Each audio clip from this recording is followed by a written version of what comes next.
आने वाली पीढ़ी तो शादी के नाम से डरने लगी है। मैं कई बड़े बड़े घरों में जाता हूँ ना, और फिर अभी एक बहुत बड़ा एक कोई फैमिली है, मैं उसके बारे में ज़्यादा नहीं बताऊँ, नहीं तो वो अगर चैनल पे सुन रहा होगा तो सोचेगा कि लो महाराज जी तो मेरे बारे में है।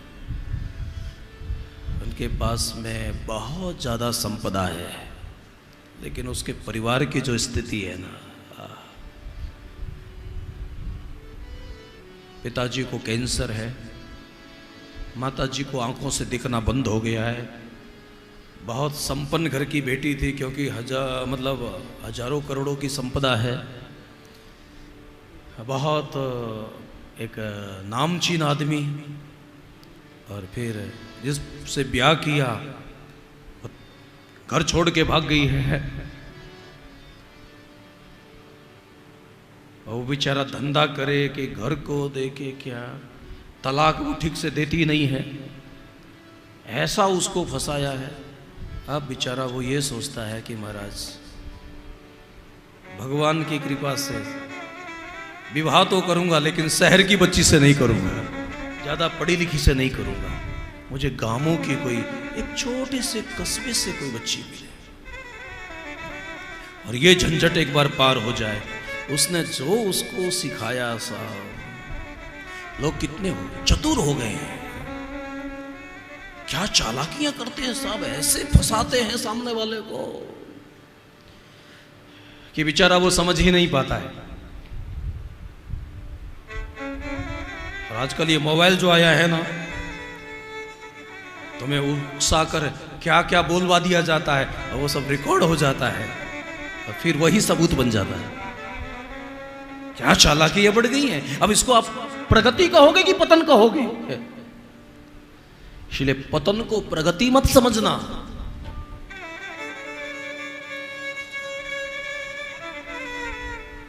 पहले एक जमाना था, दुनिया की हर बहू सास से डरती थी। अब लोग माने या ना माने, लेकिन आज की स्थिति है कि हर सास को बहू से डरना पड़ता है।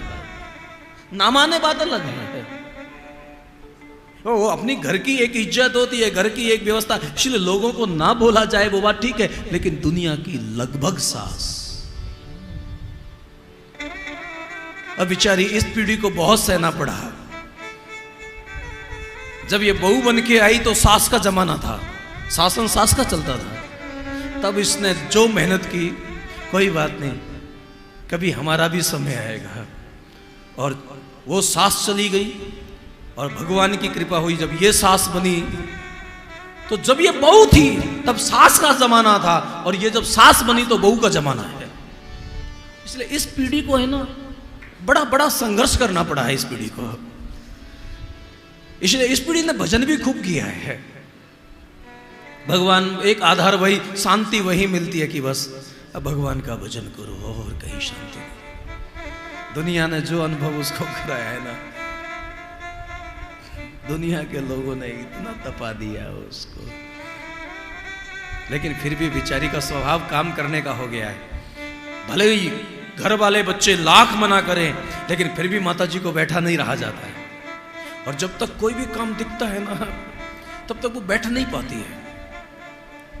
अरे माँ वो सुबह आएगी, ठीक है, वो पार्टी में गई है, थोड़ा लेट हो गई है, उसका फोन आया है, अब अरे बेटा रसोई में झूठे बर्तन नहीं छोड़ते, एक भी अगर कटोरी भी झूठी है तो उसको कल नहीं पड़ती है बेचारी को, उसका संस्कार वैसा है। और बहू वही चाहती है, बहू समझता पढ़ी लिखी है, बहू बहुत पढ़ी लिखी हो गई है। इसलिए कभी कभी कई लोग सोचते हैं कि हमने बच्चों को ज्यादा पढ़ा के कहीं गलती तो नहीं कर दी। कभी कभी ऐसा लग रहा है लोगों को। वो एक है, वो भी अमेरिका चला गया, वहां जाकर उसने लव मैरिज कर ली।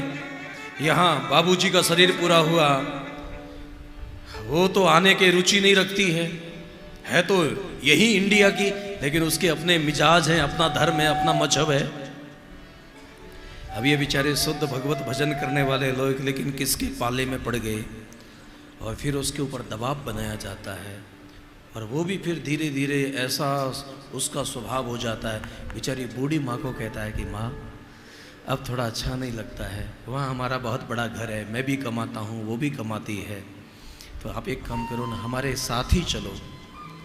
और अब इस घर का यहाँ क्या करेंगे, इसको हम बेच देते हैं। और ये सब कुछ माता जी से साइन करा के वो घर बेच देता है। और बेचारी माँ इतनी भोली होती है ना, उसके दिमाग में ये सब प्लान कोई आता भी नहीं है कि ये इतना बदल गया होगा। और फिर घर भी बिक जाता है, दूसरे के नाम रजिस्ट्री भी हो जाती है, वो तारीख भी आ जाती है। जब उसको विदेश जाना होता है, वो एयरपोर्ट भी पहुंच जाते हैं। और माँ बेचारी एयरपोर्ट पर कई घंटे से इंतज़ार करती है और बार बार उन लोगों से पूछती है कि भाई क्या हुआ, वो कोई फ्लाइट लेट है कि मेरा बेटा कहाँ गया। और तब जासूसी से पता चलता है, लोगों से पता चलने के बाद, कि उसका कोई टिकट नहीं था, उसको कहीं ले जाना नहीं था, वो सारी यहाँ की संपत्ति बेचकर पैसा बनाकर उसको वहाँ छोड़ के चला गया। बहुत होशियार हो गए लोग।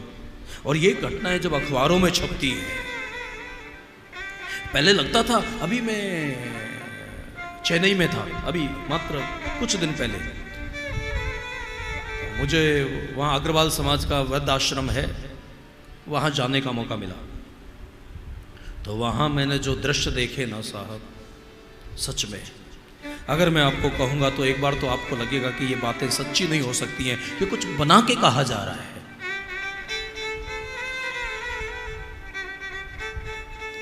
फिर वो बेचारी माँ रोती राते जाए तो कहाँ जाए। फिर वापस वो घर में आती है और वहाँ वो जिन्होंने घर खरीदा था ना, उनका गृह प्रवेश का कार्यक्रम चलता है। और फिर वो माँ बेचारी रोती रोती कहती है, अब मेरा कोई नहीं बचा, मैं कहाँ जाऊँ। मैं इस घर की मालकिन थी, उसके बाबूजी ने बहुत मेहनत करके इस कोठी को बनाया, लेकिन अब मैं इस घर की नौकरानी बन के यहाँ काम करूंगी, मुझे यहाँ से निकालो मत। लेकिन सामने वाला जिसने घर खरीदा था वो अच्छा इंसान था। नहीं नहीं माँ, कोई बात नहीं, आप आराम से रहो, कोई दिक्कत नहीं है हमें। और फिर उसके रिश्तेदार आते हैं, उसको समझाते हैं, फिर भी माँ की ममता देखो। कोई कहता है कि यहाँ रहने से अब क्या फायदा, हो सकता है वो कभी आएगा तो अपने पुराने घर को देखने के लिए आएगा ना, तो इस बहाने से उसको मिलने को मिलेगा। याद रखना, माँ बूढ़ी होती है लेकिन उसकी ममता जवान होती है। ये जो माँ की ममता हो, इसलिए बच्चों को ऐसा लगता है कि क्या माताजी खाली खाली बोलती रहती है। मेरे भाई बहन, आप कुछ भी करना, माँ को दुख मत देना।